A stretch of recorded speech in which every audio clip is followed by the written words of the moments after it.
Se dice que los cultos de los pentecostales a veces parecen el culto del yoyo. ¿Sabes lo que es un yoyo, verdad? Entonces, yo a veces estoy en un culto y digo, y los que dirigen al frente, pues dicen, hermanos, se pueden sentar, párense, siéntese, párese, siéntese. Y digo, oye, pero ya parezco un yoyo. Pero ustedes se sientan ahí. Hoy vamos a continuar en la conferencia que empezamos anoche. Claro, he estado orando todo el día, le voy a dar un giro diferente que el Señor me ha puesto. Que creo que, mire, Jesús se paró en Samaria para ministrarle a una sola mujer. Así que yo llevo 61 años en el ministerio. Yo empecé pequeñito, todavía estoy poco pequeñito, pero empecé predicando en las plazas solito, con un megáfono. Yo hacía lo que era, me iba al autobús que viajaba de la universidad a mi pueblo, y cuando arrancaba el bus yo me paraba al frente y empezaba a predicar a la gente y a llamar al arrepentimiento. Me recuerdo que un muchacho que era como hermano mío, pues me lo llevé para la capital, a San Juan, y teníamos que volver por la lancha, cruzar la bahía, para después tomar otros carros para llegar a donde nosotros vivíamos, al pueblo mío de Bayamón. Y mira lo que era que uno así. Yo iba montado y le dije, Miguel, canta un himno y luego preséntame. ¿Qué paro? Pues, espérate que la lancha está en mitad de la bahía, que ahí no se puede bajar nadie. Y yo empezaba, después que cantaba, yo predicaba. Y lo llamaba arrepentimiento, pero nadie se podía ir. Hasta que un día yo prediqué hasta en los trenes de Nueva York. Me paraba en el tren en inglés y le predicaba a la gente. Recién convertido, fui con una famosa mujer llamada Sister Luttrell, que trabajó con Jack Wilson en Palabra de Vida. Era cuáquera, que es una parte del cristianismo antiguo de Estados Unidos. Su hijo era un médico. Y yo, cuando me convertí, yo era un revolucionario político. Y al convertirme, pues yo quería hacer algo. Lo primero que hice, me fui al Parque de la Unión, Union Square, Parque de los Comunistas, y me puse a predicar allí y a discutir con ellos. Y luego, esa hermana Petrel, que era madre de un doctor famoso, bueno, cuando murió, toda la prensa de Nueva York la reconoció y era muy famosa, entonces, pero era humilde. Yo le estoy dando un sentido de lo que es la importancia de la visión que hay que tener. Entonces yo pues me iba con ella.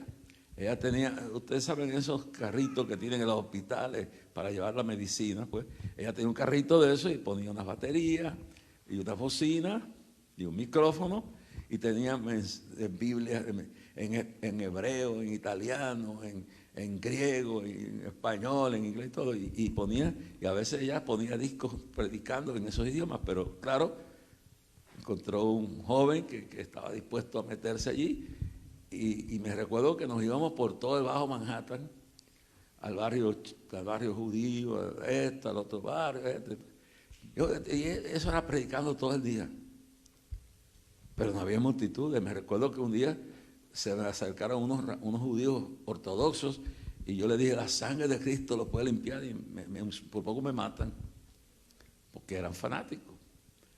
Pero yo vengo de eso. Después, cuando paso a mi país, regreso a Puerto Rico, y estoy 2 años en una montaña, en un seminario. Allí pasé 2 años internado. Y bueno, no solo aprender la Biblia, yo no sabía casi hablar español, yo no lo escribía. Mi abuela era maestra del seminario, pero era maestra de inglés. Entonces, Dios me dijo, ve a ese seminario. Y internado allí, yo le oraba a Dios y le decía, Dios mío, pero God, oh please, I don't know how to speak Spanish. Yo no sé si hablar español. Yo no sé escribirlo. I don't know how to write it. I don't even know how to speak it. Yo no sé ni cómo hablarlo. Hablo así. El que persepica, yo tengo a Cristo. Y algunos de mis mensajes primero, cuando Dios después que salgo del seminario, y están grabados, yo lo oigo, yo no conozco a ese tipo. Pero así empecé. Y mi iglesia, yo me convertí en una convención en Grand Rapids, Michigan, de la Iglesia de Dios. Y luego fui al seminario de la Asamblea de Dios. Y después me congregaba en la iglesia del pueblo mío de Bayamón, en un sector residencial. Y yo empecé allí. Cuando salí antes de entrar al seminario, yo estaba en esa iglesia. Yo me iba a ayunar solito. Yo me iba a orar. Y los domingos yo amanecía temprano en la mañana limpiando los bancos de la iglesia, arreglando los gimnasios, todo eso. Y cuando se fue a reconstruir el templo, yo estaba allí ayudando en la construcción, virando varillas y cargando cosas. Así empecé. Cuando salgo del seminario me voy a los campos, a las montañas, a los barrios pobres, durmiendo en las casas de los pastores. No tenía dónde quedarme. Y empecé con gente, predicado, me iba por las plazas con un megáfono a predicarle a 2 o 3. Y así empecé, predicando por los campos, predicando por todos lados, durmiendo en casas de personas para poder atravesar unas montañas para ir a predicar. Y un día Dios me dijo, te voy a llevar a las naciones y tú verás miles de personas que tú le llevarás el mensaje. Eso fue entonces. Y la trayectoria fue que cuando menos me di cuenta, cuando estoy ya pastoreé en varias iglesias, una de las iglesias que pastoreé fue en la guerra de Vietnam, de militares, de la fuerza aérea, de allí salían los B-52 a Guam para después darle combustible a 4 aviones de combate en el aire. Y yo era el pastor de esa iglesia, porque no encontraban a más nadie. Sí, no había más nadie que aceptara, porque, y más, entonces la base era la base más importante en todo el Caribe. Día y noche se oían los motores de esos aviones B-52. Y mire las cosas. Yo estoy comenzando el ministerio, y estoy evangelizando, y esa iglesia no tiene pastor, y me piden que yo sea su pastor. Ahora, porque yo sabía inglés. Yo no sé por qué le estoy contando esto, pero yo he orado todo el día, y le he dicho, Dios, toma tú el culto de esta noche. Yo tengo aquí escrito cosas, pero yo quiero que esta noche quede un testimonio aquí, quede algo que usted se lleve. Entonces,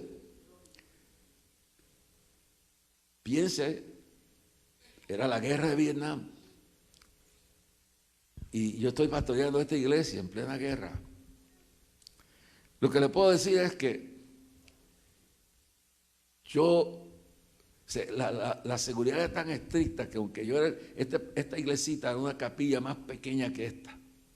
Bueno, esto es un tronco de iglesia, que yo era una capillita, sí, quedaba al borde, al lado de una quebrada, en los terrenos de la familia más temerosa de la ciudad de Aguadilla, los chichis le llamaban.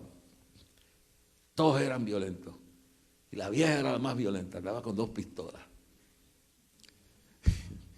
Todos eran violentos. Todos habían estado en la cárcel y todo, y era algo terrible. Entonces a mí me toca pastorear la capilla de los americanos en un pueblo antiamericano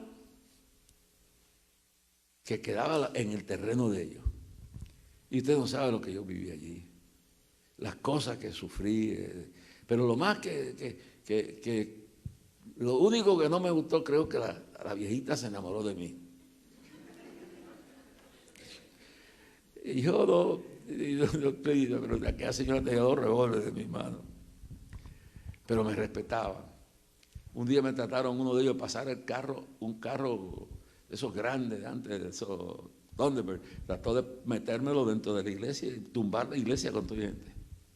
Otra vez uno de ellos se paró en plena escuela dominical frente a la puerta de la iglesia. Sojo para nada, aquí estoy. Entonces los americanos eran tan y los militares eran tan estrictos, a mí no me dejaban entrar a la base. Yo no podía comer en la base, yo no podía entrar a la base. Una que otra vez me lo permitieron. Y me tocó la iglesia de militares que ganaban buena plata. Miren para que vea cómo uno empieza. No me dio albergue. Yo tuve que buscar yo no sé si la palabra está mal aquí, caserío, residencial, unos edificios del gobierno para gente pobre. Y ahí había un ojalatero, se llamaba García, y en un cuartito, él estaba con su hijita y su esposa, me daban un cuarto. Y en ese cuarto, en la esquina a la entrada de la base, yo dormía en ese cuarto. Y además de eso, a las 7 de la mañana él se iba y yo me tenía que ir. Y me iba me compraba una cajita, las galletitas Oreo esas pequeñas, y un huelchito así, 25 centavos entre todos. Ese era mi desayuno. Y me iba hasta que ojalá tarde llegara al mediodía para poder almorzar. Y cuando él se iba, yo me tenía que ir, porque me iba a quedar con su esposa solo ahí. El asunto es, hermano, y dígame decirle, $50 entonces no era gran cosa. Es menos ahora, pero $50 no da para nada. Y el sueldo que me pusieron a mí fue de $50 mensuales. Y yo tenía que buscar mi almuerzo, tenía que buscar todo. Y un día, después que pasan unos meses, estoy sentado solito en la capilla, porque ellos daban 2 cultos en semana y yo me dediqué a levantar una iglesia de hispanos, de puertorriqueños. Entonces, pero estoy sentado allí y el diablo me habló. Los demonios le hablan a la mente, el diablo manda su dardo de fuego, como dice Efesios. Y yo oigo aquella voz que dice, estúpido, ignorante, te están explotando. Mira cómo te tienen. ¿Por qué no te vas de aquí? $50 al mes. Duermo con los necesitados, los que no tienen nada más que vivir en una residencia del gobierno. Me desayuno todos los días 4 galletitas de Oreo y un potecito así de chiquito de huelchito, de uva. Y no tengo carro. Bueno, yo dije, diablo, Dios me llamó aquí. Si me están explotando, yo no lo acepto, porque yo vine aquí obedeciendo no al hombre, yo vine obedeciendo a Dios. Si Dios te trajo aquí, a esta ciudad, Dios te trajo a un ministerio, tú no te sientas inferior a nadie. Uno va graduándose y Dios, lo importante es que uno obre para Dios. Yo le quiero decir algo. Cuando yo fui a El Salvador, ya años después, que está hablando de multitudes, ya, pero es una experiencia, quiero con esto. Llegamos con $500,000 de ayuda humanitaria a El Salvador, unos años después de la campaña grande. Y la noche antes en San Miguel de subir a San Francisco Gotera, yo andaba con todo un equipo de camioneros y de camarógrafos y todos ellos conmigo, había como 12 o 10 personas conmigo. Lo único que quedaba en San Miguel era un pequeño motel. Pero esa noche nos sentamos al lado del piano a cantar Cuando allá se pase lista. Porque sabíamos que estaba la guerra en todo su esplendor. Pero aquellos momentos, ya yo estoy entrando en las grandes cosas de Dios, pero aquellos momentos pequeños de sufrimiento, de hacer las cosas para Dios, me sirvieron para estar preparado. Y esa noche todos pensábamos que íbamos a morir. Todo el mundo estaba pensando en eso. Estábamos alrededor del piano cantando himnos como Cuando allá se pasa lista. Y lo que les quiero decir es que por la noche el comité de la Asamblea de Dios le pide al pastor de San Francisco Gotera, además un pueblo tomado por la guerrilla, ¿qué vas a hacer? ¿Qué tú vas a hacer? ¿Vas a quedarte aquí con tu familia porque aquello está tomado por la guerrilla? Aquello era un infierno lo que había. ¿O te vas? No, yo me voy. Mi familia se queda aquí. Pero yo me voy, óigalo bien claro esta noche. Yo me voy porque yo tengo una iglesia de 50 hermanitos y no los puedo dejar. No era una iglesia de 1000, 10,000, 20,000. Era una iglesia de 50 hermanos y hermanitas y niños. Y ese pastor no le importó ir a morir ahí arriba, porque dice que el buen pastor su vida da por las ovejas. Dijo, yo no voy, yo me voy con él. Subimos allá y en YouTube hay un video ahí que se oyen los tiros y todo. Pero lo que quiero decir que uno viene de allá. Y cuando me fui me regalaron, creo que fue, yo no me recuerdo, fue un pañuelo, yo no nada, no me dieron nada. Y al que llegó, le pagaron la mudanza del carro, de todos sus muebles, le dieron una casa valorada en $500 al mes, se la pagaban, le consiguieron un salario en la base a $500 y enseñando en la base. Y el diablo me decía, mira, no, yo trabajé para Dios. Entonces yo en esta noche quiero decirle que uno nunca sabe nada de lo que Dios tiene planificado, hermano. Yo sí sé que Dios me trajo aquí. Y si Jesús se paró en Samaria por una mujer, óigalo bien claro. Si Jesús atendió a Nicodemo, uno solo, usted es la persona más importante esta noche que está aquí, porque usted está aquí. Y usted no está aquí por un capricho, ni por un hombre, usted está aquí porque el Espíritu Santo le trajo aquí para ministrarle, para hablarle, para edificarle, para levantarle, para llenarle de su gloria, llenar, sanarle, proveerle, cambiar su vida completa. Oye, en el transcurso de todo, pues yo he visto como Dios fue en El Salvador. Es una historia muy larga. Lo de Guatemala es otra historia larga, que terminan en El Salvador paralizando 24 horas la guerra. Y aún la guerrilla en los montes escuchando por radio, portátiles, el último mensaje.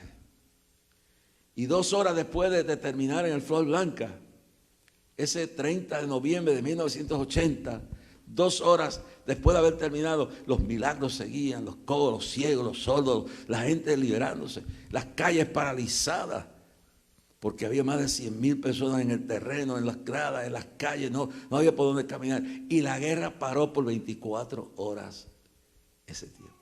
Para Dios no hay nada imposible. Y eso empezó por estando yo en las montañas en Catskills, New York, upstate New York, en una convención de la Asamblea de Dios, que me tocaba levantar la ofrenda. Y por la mañana, ese sábado a las 7 de la mañana, Dios me dijo, irás a El Salvador. Y yo no conozco a nadie ahí. Ni pensé dar una campaña. Y meses antes de la campaña fui y dejé organizado todo. Sé que Dios tiene un plan en todo. En esta trayectoria le he hablado a presidentes, a millonarios, a pobres, a criminales, a dictadores, a toda clase de gente. En el centenario de la Asamblea de Dios de Puerto Rico vino el presidente mundial del concilio, trajeron unas placas. Yo no sabía, a mí no me gustan mucho las placas, pero la placa era de un instituto que en América Central hace estudio de los ministerios. Yo no lo que ha hecho, yo no lo voy planificando, sino Dios.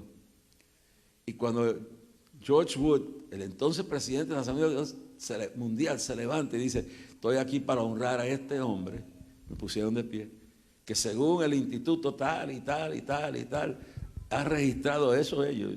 Yo creo que es más, pero porque yo nunca los conté. Dice, le ha logrado, después de Billy Graham, ha logrado ganarse 12 millones de almas en toda América Latina. Eso lo hace Dios. Pero de esa forma, empecé y sigo dispuesto a ir a un sitio que Dios me mande para hablarle a una persona nada más o dos. Así que esta noche yo entiendo que algunos de ustedes dicen, pero anoche había más gente. Mira, a mí no me interesa. A mí me interesa que el que vino, Dios me mandó aquí. Cuando yo me convertí en la convención de la Iglesia de Dios, en Grand Rapids, Michigan, 5 noches predicó el predicador y no pasó nadie. El único que me convertí fui yo. Y Dios me ha usado para llevarle el mensaje a millones de personas. ¿Cuánto dan un aplauso al Señor? Bueno, Jesús dijo, el que quiere seguir el pos de mí, niégase, toma su cruz y sígame. Esta noche voy a traer una continuación, pero en la vertiente que Dios me reveló hoy, de la guerra espiritual. Y lo que sucede, las armas, lo que uno tiene que entender que esto no es un juego. Ahora, pero antes de eso quiero pedirles que oren. De aquí yo salgo para Puerto Rico el lunes, llego el martes a las 1:00 de la mañana, mañana descansaré un poco, pero le digo lo siguiente, después llego jueves a las 1:00 y bueno, a mi casa, a Puerto Rico llego a las 1:30 de la mañana, y luego el jueves a las 4 de la mañana cojo un avión para Knoxville, Tennessee. Allí voy a estar con un salvadoreño que fue militar y que tenía 7 años cuando yo fui a El Salvador. Se llama el hermano Miguel Fuñez. Miguel Fuñez es el pastor. Yo sé que es el sábado que viene y el domingo que viene estoy allí. Yo no sé ni dónde, no tengo ni toda la información. Lo único que tengo es el teléfono de aquí, 615-516-9740, para los que me oyen, están oyendo por Facebook, que todas las plataformas mías están transmitiendo esto esta noche. Y después tú se vas a retransmitir por la cadena de milagros a todo el mundo. Es decir, que la gente que estamos llegando esta noche son miles. No importa, ustedes están aquí para darme fuerza y para edificarse. Pero no deje que el diablo le diga, hermano, yo sé la guerra espiritual que hay en esta ciudad. Yo sé la división que hay. Dios me reveló todo esto antes de venir aquí. El protagonismo que hay, la intriga que hay, toda esa lucha, la envidia, la ceguera espiritual, la apatía. Y cada cual quiere hacer lo que cada cual quiere hacer.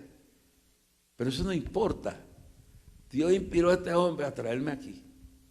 Y esto es el comienzo de lo que Dios va a hacer en el futuro. Pero esta noche, igual que anoche, son miles y miles y miles de personas. A mí me llamaron hoy hasta de Venezuela. Toda la gente está pegada en diferentes lugares esperando a ver qué va a pasar, por qué Dios me envió a esta ciudad. Proféticamente, qué mensaje tiene Dios a esta ciudad. Y ustedes son los portadores y está saliendo desde aquí. Esa es la razón que estoy aquí. Porque Dios tiene una advertencia para San Francisco y para California. Entonces, pues, yo entiendo que Dios tiene un propósito. Ahora,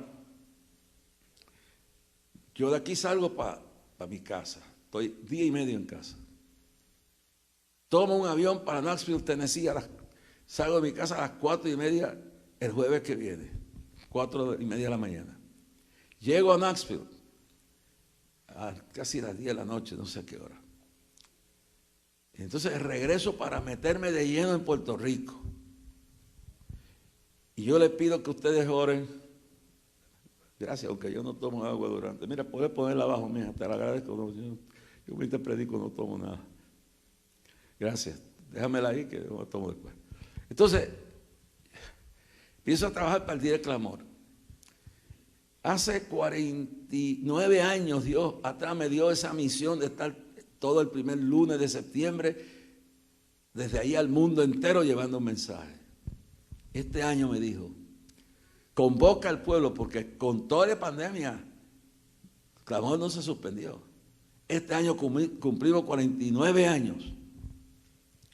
Y se va a transmitir al mundo entero desde allí. El año pasado habían 275 millones en África, en Europa, en Estados Unidos, en Puerto Rico, el Caribe, Centroamérica, Suramérica, todo pegado. Bueno, el asunto es que este año Dios me dice, convoca al pueblo, porque en este clamor se comienza a definir el futuro de esta isla. Y no solamente tendrás un mensaje para el país, porque aquí comienza el 5 de septiembre a decidirse el futuro de Puerto Rico, y tengo un mensaje para las naciones del mundo. Y dije, bueno, pues, ore por eso, hermano. Ore para que este evento que no se ha... Y ahora mismo están remodelando el Capitolio. Y con todo eso, la única actividad que están permitiendo con la libertad que me han dado es esta. Las demás están restringidas, que se tienen que ir al otro lado, no sé dónde. El asunto es que el mismo gobierno reconoce lo histórico de ese evento. Ahora, lo que le quiero decir es que necesito su oración, hermano. No tenemos recursos, pero nunca hemos tenido nada. Y lo hemos tenido todo, porque tenemos al que dueño de la plata y del oro. Y es un momento difícil. Con todo y COVID se dio. Cuando pidieron, mire hermano, nosotros llegamos a tener una máquina ahí para fumigar la gente que costaba $10,000. Y teníamos todas las normas posibles. Y en medio de la pandemia se dio. Ya no fue tanta gente allí, pero los que estaban por internet y estaban por la televisión y radio, pues eran millones. Y luego el año pasado se dio y fue más gente. Y este año se espera una convocatoria de miles de personas de todo el país, gente que va a llegar de otros lugares. Ahora, yo necesito no solamente que usted ore para que Dios provea, usted ore para que Dios quite todo obstáculo. Que este evento, el 5 de septiembre, y este evento ahora en Tennessee, pero en septiembre, sea el comienzo de un avivamiento en Puerto Rico. Puerto Rico la situación está bien difícil. Yo le pido que ustedes oren. Y oren para que Dios provea. Mire, el pastor me ha dado, yo si no me lo hubiera dado la autoridad, yo no lo haría. Este sobre no tiene que ponerle sello, tiene dos propósitos. Si quiere llevarse 2 o 3, llévese lo que quiera y se los reparta a quien quiera. Ahora, este sobre usted pone aquí su petición de oración. Y nos pone, por favor, hermano, pónganos bien su dirección, su carta mensual. Nosotros tenemos un mensaje mensual que le mandamos a la gente. Pero hermano, algunos escriben como chino. No sé, nos devuelven las cartas porque no están bien en la dirección. Okay. Si Dios le toca poner para el día de clamor una ofrenda, usted la pone ahí y la envía. Eso es voluntario. Y si no, nos envía el sobre con su petición y nosotros la recibimos bien. ¿Cuántos dan gloria a Dios? Entonces los hermanos, durante antes de que usted se vaya, al final, o eso después, está el hermano que está encargado, le van a llevar un sobre y usted lo coge, o 2 o 3 y se lo lleva y hace con ellos como Dios le ponga. Pero sobre todo le pido la oración a mi regreso. Y le quiero agradecer al pastor hermano Eric, gracias, Elvin Mac y su familia y a todos ustedes que me hayan recibido aquí humildemente. Me llevo en mi corazón a ustedes y cuando quizás algún día oigan pues ya yo sé que estoy como decía Martin Luther King, I can see the promised land. Estoy como Moisés, ya yo puedo ver la tierra prometida. Yo sé que yo estoy viviendo en tiempo prestado. Yo tenía que morir en el 98. Hace 2 años me dieron 3 horas de vida. Y ahora cuando venía para acá me iban a prohibir porque decían que podía caer en un paro renal. Y el médico, que yo soy consejero de él sabe la fe que tengo, dijo, vete. Y yo sé que mi tiempo ya está terminando. ¿Cuánto me queda? No sé. Y no es que me estoy muriendo de ninguna enfermedad, para que sepa. Pero sé, como dijo Pablo, pasó por aquí, no sé si los vuelvo a ver de nuevo. Y quizás usted, el día que Dios me llame, yo le he dicho a Dios, yo quiero morir predicando. Y no sé, me están invitando a todas las partes, diferentes partes, y pensando en lo de África, en Venezuela, en Centroamérica y todo, pero yo sé que Dios tiene un plan. Se han muerto todos mis compañeros. Gigi Ávila se fue, Torre Ortega se fue, se fue More Cerulo, Luis Palao, medio mundo se ha muerto. Y digo, yo estoy... Entonces la gente ya tiene una cosa, oye, mira, este no se ha muerto todavía. Bueno, es más, me veo hasta mejor que antes, porque me siento mejor. Pero oren por mi esposa, oren por mi hijo, oren por mis hijas, oren por todo el ministerio. Y le agradezco a Randy, que Randy es como un hijo, y fue yo creo que fue el que dio esto, ¿verdad? ¿Verdad, Elvin? Él fue el que te habló, ¿verdad? De venir acá. Randy. Yo no sé, yo sé que estoy aquí porque Dios me trajo aquí. Pero oren, y quiero decirle, hermano, que me voy contento, me voy feliz, agradecido de ustedes. Me voy contento.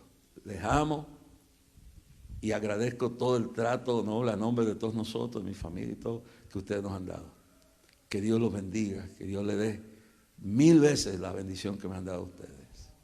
Que Dios les bendiga. Ahora, vamos ahora, anoche estábamos hablando de la guerra espiritual y hablábamos anoche de la guerra espiritual y su origen.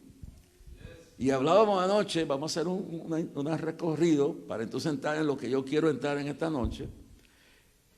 Esa guerra espiritual comenzó, usted se extraña que en su hogar usted tenga problemas, que en el trabajo, que en la iglesia usted tenga luchas. Pero hermano, si esto todo comenzó en el cielo, no se extraña que usted tenga un diablo en su casa o en su vecindario. En el cielo estaba Lucifer, Ezequiel 28, Isaías 14. Entonces, ahí habla de la ley de la referencia, lo que pasó allá arriba. Y expliqué anoche el significado arqueológico, geológico, histórico, profético, de que entre el capítulo 1, verso 1 y 2 de Génesis, algo pasó, y es esa rebelión que en la ley de doble referencia, en Isaías 14, Ezequiel 28, en el libro de Apocalipsis capítulo 12, dice que Miguel y sus ángeles luchaban contra el dragón, y el dragón con su cola arrastraba una tercera parte de las estrellas del cielo, y lo que estaba hablando era la rebelión que hubo allí. Allá arriba, en el mismo cielo, estaba Satanás. Y no se llamaba Satanás ni diablo, se llamaba Lucifer. Era un ángel precioso, eso de cuernos y de rabos y de tenores. Eso es de la comedia de Dante, eso es mitología. Era precioso, Dios lo había creado para él. Y era un ángel, y era un ángel de una posición alta. Tan alto que dirigía la orquesta, dirigía el coro, estaba entre los querubines, él dirigía el coro, él cantaba, él estaba en la presencia de Dios. Y si ese cayó, entonces Dios le dice a la gente, por más elevado que sea, por más ricos que sean, por más apóstoles que se llamen, por más obispos, por más reverendos, por más historia que tenga, por más iglesias grandes que tenga, por más elementos que tenga y fama, dice, antes de la caída viene la altivez de espíritu. Y el que cree estar firme, mire, no caiga. Hermano, y la soberbia, la altivez de espíritu, el orgullo espiritual es peor que el orgullo carnal. Porque el orgullo espiritual dice en 2 Corintios 4:4, dice, el Dios de este siglo cegó los entendimientos de los incrédulos para que no crean y les resplandezca la lumbre del evangelio. El diablo ciega para que usted no vea la gloria de Dios, para que usted no vea el amor de Dios, para que usted no vea el poder de Dios, para que usted no vea cómo Dios puede hacer lo imposible en su vida, cómo Dios puede cambiar la maldición en bendición. Que Dios, el diablo le ciega, una ceguera espiritual. Y asimismo un orgullo espiritual es peor que una ceguera física y que un orgullo carnal. Porque el orgullo carnal se sabe, estoy engrandecido por mi talento, por la riqueza, porque soy el presidente, porque soy un comandante, porque soy esto. Y entonces, claro, en el nivel espiritual es peor. Yo estoy grande porque, mira, yo he echado fuera demonios. Se recuerda lo que Cristo dijo de aquellos en el Sermón del Monte, capítulo 7. Dice que vinieron unos a él diciendo, Señor, echamos demonios en tu nombre, hicimos milagros. Señor, profetizamos en tu nombre. Y empezaron a hablar de todo lo que los demonios no se sujetan y todos los milagros y todo lo que habían hecho. Y Jesús dijo, nunca os conocí, apartados de mí, obradores de iniquidad. Porque Dios no te juzga por los milagros, te juzga por los frutos de tu vida, por lo que tú manifiestas.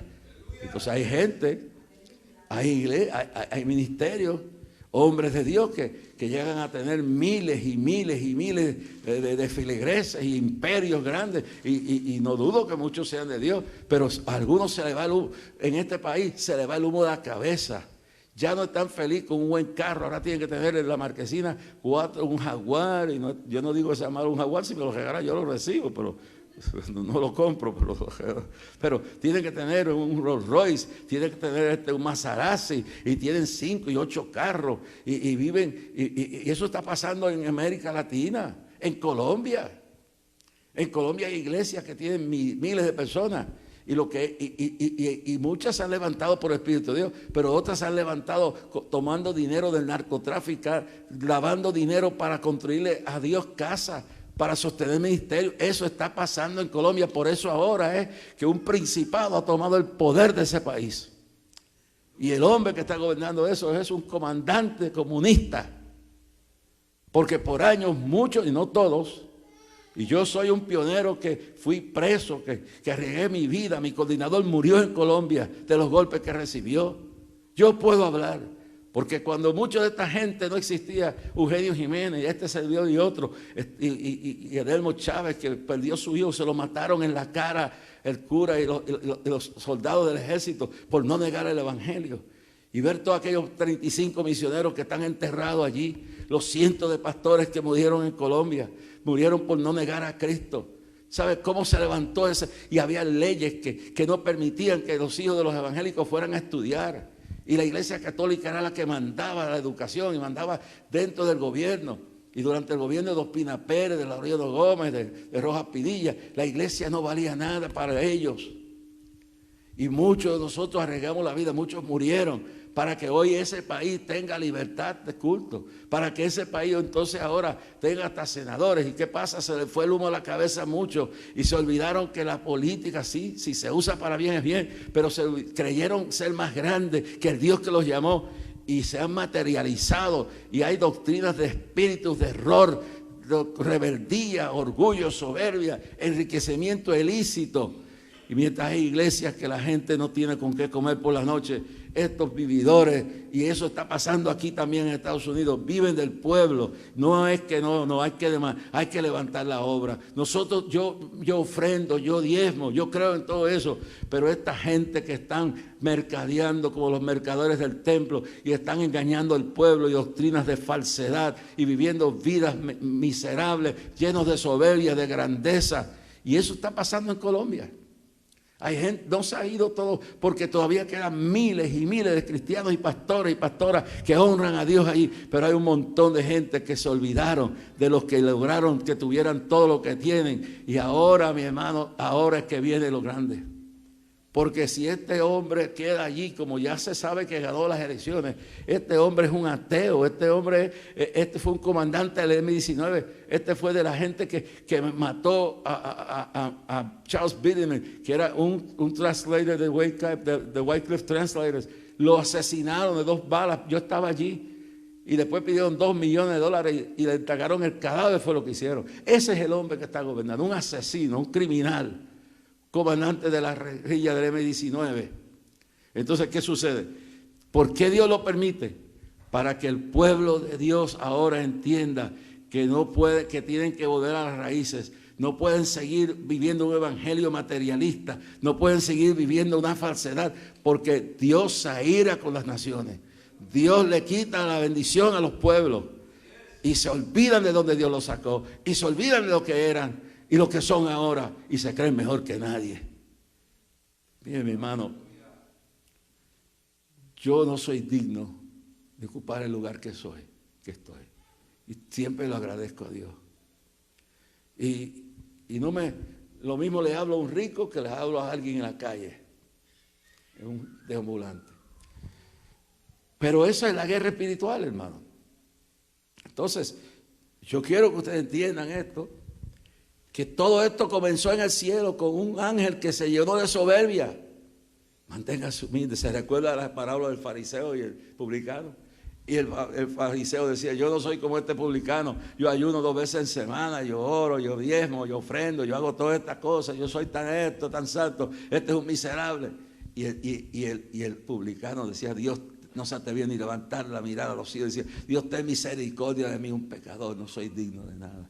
Y Jesús dijo, este fariseo ya recibió su gloria, mas este será honrado en la presencia mía.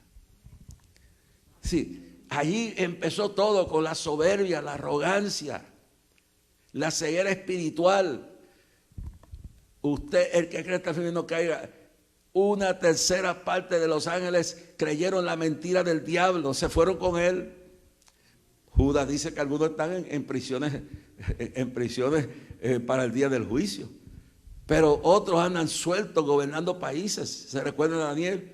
El ángel le dice, el príncipe de Persia, la potestad que gobierna Persia, Irán, se puso en mi camino y tuve que pedir que el arcángel Miguel viniera a ayudarme. Esta es la guerra espiritual. Todo empezó allá arriba. Entonces, cae y Dios el primer golpe de estado trató de darlo a Lucifer. Dice, Isaías dice, quiso ser semejante a él y sentarse en el lugar de lo más alto.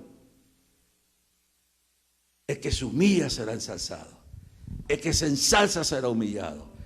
Las armas del diablo en la guerra espiritual son la soberbia espiritual, el engrandecimiento y darle Alzheimer espiritual a la gente, de dónde Dios los sacó, de dónde Dios los levantó, qué fue lo que hizo, de dónde lo sacó Dios a usted, dónde Dios lo llevó a usted, y se olvida uno. Entonces, sucede que con Dios no puede ganar, Dios lo botó de arriba. Pues entre el verso 1 y 2, porque en el verso dice que la tierra estaba desordenada y vacía y estaba cubierta de tinieblas. Eso fue el producto de la guerra. Pero entonces en el resto de ese capítulo Dios retoma. ¿Cuánto tiempo? A mí no me interesa. Un día para Dios es como un año, un día es como 1000 años, 1000 años como un día. Yo no sé. Pero no hay incompetencia ni diferencia entre la arqueología y la geología y toda la ciencia. No, eso concuerda. ¿Cuánto tiempo tardó Dios en poner en orden la tierra que quedó desordenada y vacía? Y después que hizo todo y dice la luz y esto y todos esos días que fueron 7 días, en el 7º día dice que descansó. Pero reorganizó todo. ¿Cuánto tomó eso? ¿Cuánto fue yo no lo sé. Yo sé que dijo sea la luz y fue la luz. Y así fue, y hasta que hizo a varón y hembra los creó. No hizo ningún transgénero, ni hizo ni 2 machos y 2 hembras, no. Hizo un hombre y una mujer. Por eso le tienen odio a la Biblia. La Biblia es clara. Dios dice, varón y hembra los creó Dios. Eso no existe de matrimonio entre 2 hombres y 2 mujeres. Si no, Dios hubiera hecho 2 Adanes y 2 Evas. Pero el asunto es que los pone ahí y están bendecidos. Pero el diablo de alguna forma se coló ahí abajo. O Dios lo permitió por a ver si la gente si Adán y Eva eran tan agradecidos. Y puso un árbol. Ese árbol significa la libre albedrío de uno. Dios no quería gente que le sirviera por miedo, le sirviera obligatorio. Tenemos libertad. Judas fue y se ahorcó. Y Cristo no lo pudo detener. Sí. El diablo se metió en una serpiente. Y entonces Eva, que tiene todo el conocimiento de que no están enfermos, en ese mundo no habían ambulantes, en ese mundo no había virus, no había COVID-19, no había cáncer, no había tuberculosis, no había parálisis, no había muerte, no había enfermedad, no había tornado, no había sequía, no había huracanes, no había temblores de tierra, no había maremotos, no había tsunami, no había hambre, no había miseria, no había desastres, no había sufrimiento. Era un mundo perfecto. Y estos mal agradecidos, empezando con Eva, le puede oír al diablo, y esa es la estrategia en la guerra espiritual. El diablo atraer tu atención, tomar tu pensamiento, aconsejarte mal. La Biblia dice que las malas las malas conversaciones corrompen las buenas costumbres. Y las malas conversaciones vienen de las malas amistades. Te pasas hablando por teléfono horas enteras, oyendo bochinches y oyendo porquerías, sembrando el diablo en tu corazón, cosas terribles. Aquí en la mente, aquí en la mente. Y el diablo le está mandando pensamientos a Eva. Y le está poniendo un pensamiento de duda. Y esa mujer que ha visto la gloria de Dios, que ve que no hay enfermedad, que no hay dolor, que no hay sufrimiento, que no sufría de nada. No había, era perfecto el mundo. Y el diablo empieza a atacar su mente. Y le pone pensamiento de duda. Dice que Dios, oye, ya sabes, ellos hablan con Dios. ¿Sabes? Tenían como directa comunicación con Dios. Y ahí empieza la guerra espiritual. Y una de las cosas que usa el diablo es, y podemos ver de ese lado, es ir a la mente de uno. Pablo dice, en uno de sus epístolas, dice, en todo lo honesto, en todo lo amable, en todo lo bueno, en todo esto pensad. Y de David dice, en mi corazón he guardado tus dichos para no pecar contra ti. Eso no quiere decir que lo tienes, no, es aquí. El corazón es el asentimiento de las emociones, pero por donde entra todo es aquí. La palabra entra por aquí, el pensamiento entra por aquí, el amor entra por aquí, el odio entra por aquí, el desánimo entra por aquí, el suicidio entra por aquí, la rebeldía entra por aquí. Y cuando se adueña tardadamente, controla las emociones y el odio y el rencor se apoderan de uno. Todo empieza aquí. Y ten cuidado quien tú te pasas horas hablando tus problemas. Ten cuidado con tu amiga, ten cuidado con tu amigo, ten cuidado que tus hijos tengan cuidado con quién están asociados. Y ten cuidado lo que tú metes a la mente. ¿Qué tú lees? ¿Qué tú ves? Mira David, ¿por dónde lo atacó? Por la mente. Se quedó, en vez de estar con sus tropas en el ejército allá haciendo su trabajo, se quedó en la casa. Y cuando se quedó en la casa se fue al balcón a mirar y miró para abajo del palacio y al lado quedaba la casa de Urías Geteo y ese tenía Batseba, que era una mujer hermosa. Y claro, los baños eran diferentes. Los baños eran unas cosas así, sin techo. Y le echaban agua. Y el de arriba la veía desnudita como completo. Fue la primera víctima de la pornografía, fue el rey David. Porque el que la viera desnuda no fue sino el comienzo. El problema fue que se pegó y vio la película completa. Y la codició.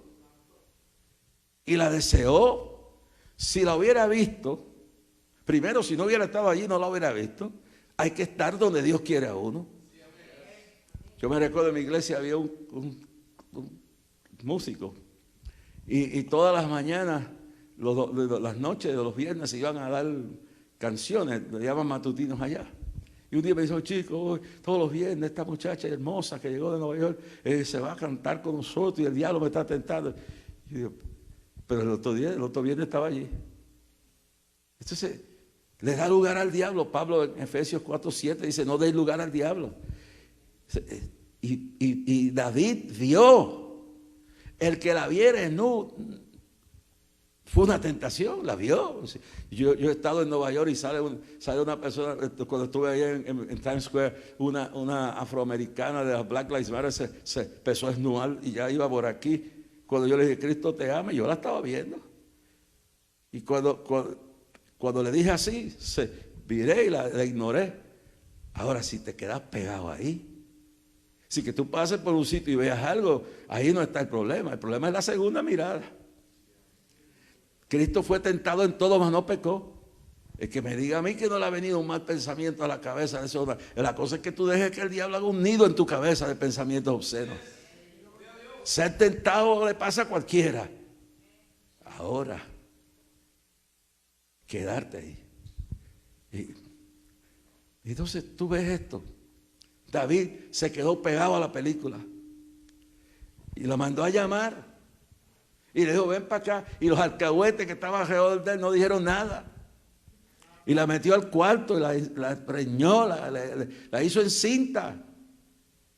Todo hizo un hombre que el diablo tomó su mente. Guarda tu corazón, pero para guardar la puerta del corazón. O sea, el corazón es la parte emocional. Ahí es que tú sientes las emociones. Pero en realidad, lo que es esto. De aquí es que sale todo. Se hizo un experimento en Berkeley Hospital en Nueva York, que era la última parte que moría del cuerpo. ¿Y sabe cuál era la última parte? Le pusieron a parte y el cuerpo, el corazón falló, ya estaba declarado muerto, pero no sé, fue media hora tanto, la mente siguió funcionando. Porque esta es la sede, esta es la entrada de todo, bueno y malo. Esta es la computadora que le dice al brazo que se mueva. Entonces, el corazón es la parte que se guardan las emociones. Y como Dios le habla a la gente, una gente que no sabía ciencia, cuando la Biblia, que son gente que no tenían todos los conocimientos, pues le dice, sobre todo, guarda bien tu corazón. Lo que le quiso decir, guarda bien tu pensamiento, tu mente, para que la sede de tus emociones, porque Dios le habla, porque el hombre siente las emociones aquí. ¿Tú no has sentido cuando te ofenden que te meten como una puñalada? Y no sientes el odio cuando te da odio y rencor, y no me digas que no te da. A mí me ha dado. Yo he pasado momentos en mi vida que yo he deseado, Dios mío, ojalá que le cayera un rayo a fulano. Después le he pedido perdón a Dios, ¿verdad? Que esté libre de pecado, arroje la primera piedra. Entonces Dios le está hablando, como dice en capítulo 8 de Romanos, dice, ahora pues ninguna condenación hay para los que están, los que no están en la carne. Ninguna condenación hay para los que están en Cristo Jesús no están en la carne. Y cuando habla ahí, que él habla, todo ese capítulo, habla de la carne y el espíritu. Y yo me encanta porque eso es de lo primero que yo estudié cuando me convertí. Y en Romanos 8.1, bueno, en Romanos 7 dice esta palabra en el capítulo verso 18 y 17, de manera que ya no soy yo quien hace aquello, sino el pecado que mora en mí. Y yo sé que en mí esto es en mi carne. No mora el bien, porque el querer el bien está en mí, pero no el hacerlo. Y después dice, así que queriendo hacer el bien, yo estaré que el mal está en mí. Romanos 8.1, ahora pues ninguna condenación hay para los que están en Cristo Jesús, los que no andan conforme a la carne, sino conforme al Espíritu. Y entonces él está hablando a una gente que no tiene el conocimiento que tenemos nosotros hoy. Y entonces ahí luego en 1 Juan habla de alma, cuerpo y espíritu. Nosotros tenemos la parte, el alma es la personalidad nuestra. Sí, el alma tiene personalidad, tiene sentimiento, tiene voluntad y tiene conocimiento. Son tres elementos: conocimiento, voluntad y sentimiento. Okay. Ese soy yo, ese eres tú. Y tú vives dentro de este cuerpo de carne. Y la parte espiritual es el espíritu. Esa parte que te atrae a Dios, que entra en relación con Dios, que Dios lo hizo para atraerte a ti hacia Él. Ahora, pero cuando dice la carne, lo que se refiere es a la utilización de la personalidad, el alma. ¿Qué dice? El alma que pecare. Y la muerte que habla la Biblia es la separación del cuerpo y el alma. Y la muerte eterna es la separación del alma de Dios. Eso es todo. Porque el alma es inmortal y hasta Sócrates lo creía. Y es lo que dice, ahí no tengas miedo de que puede no solamente matar tu cuerpo, sino también echar tu alma en el infierno. Entonces, Jesús le está hablando y Pablo le está hablando a un pueblo que no sabe de biología, que no sabe de profundidad espiritual ni nada. Y le tiene que decir, los que no andan conforme a la carne. ¿Qué es lo que dentro de tú vives ahí? Tú vives dentro de ese cuerpo. Y tu alma tiene un cuerpo definido que vive dentro de eso. Y el alma se manifiesta a través del cerebro. Y el cerebro le da instrucciones a los brazos y a las piernas que se muevan. Y entonces el corazón viene siendo la sede de nuestras emociones. Y por eso que Pablo y Cristo en la Biblia le dice, sobre todo guarda tu corazón, porque el hombre no entiende esto del cerebro, y no entiende esto del alma. Y la sede, la entrada a todo el resto del cuerpo, y es a través del cerebro. Ahora, el alma que muriera, el alma que pecara, esa. ¿Por qué Jesús dijo de qué le aprovechara el hombre si granjera a todo el mundo, pero al fin perdiera su alma? Lo más importante es que tú tienes el alma. Yo le hago una pregunta. Yo no sé si aquí hay alguien que le falta un abrazo, un pie o como sea. Usted no sabe que la gente que pierde, yo conozco mucha gente así, que pierden un brazo, pierden una pierna, siempre sienten que la pierna está ahí, pero lo único es que lo que está ahí es la fisonomía del alma. Pero el alma usa la pierna, el alma usa la lengua, el cerebro para pensar, y el centro de cómputo es este que le da órdenes al cuerpo. Pero lo último que se va y se queda activo es ese cerebro hasta que se va. Y sacaron grabación y todo eso en Beverly Hospital. Entonces, por eso es que todo el mundo que pierde un brazo cree que todavía lo tiene, pero no puede hacer nada porque está muerto. Entonces, pero ¿de qué le aprovechara al hombre si ganara el mundo, pero perdiera su alma? Por eso Johnny Erickson es una mujer de Dios que Dios usa. No puede usar sus piernas, no puede caminar, vive en una silla de ruedas hace 50 años, pero tiene el cerebro capacitado y sus emociones están controladas con el amor que tiene y sirve a Dios en una silla de ruedas y ayuda a los paralíticos del mundo con sillas de ruedas. Y ella no puede usar su cuerpo. Por eso dice que cuidemos, el cuerpo es el templo y dice que lo cuidemos. Porque conforme a como tú tengas tu cuerpo es que tú puedes utilizarlo. Si no te alimentas bien, si te descuidas. Pero ese cuerpo hay que cuidarlo para poder utilizarlo bien. Ahora, ¿por qué Cristo dice? En la ley decía que el que fuera infiel a su adulterara con la prójima, la mujer, la ley lo condenaba. Si se iba, se acostaba con ella. Pero ahora dice, en la ley, en la gracia dice ahora, no solamente eso, el que en su corazón adulterará con ella, es decir, el que aquí adentro, en su mente, llega a la decisión y se adueña esa emoción de su ser,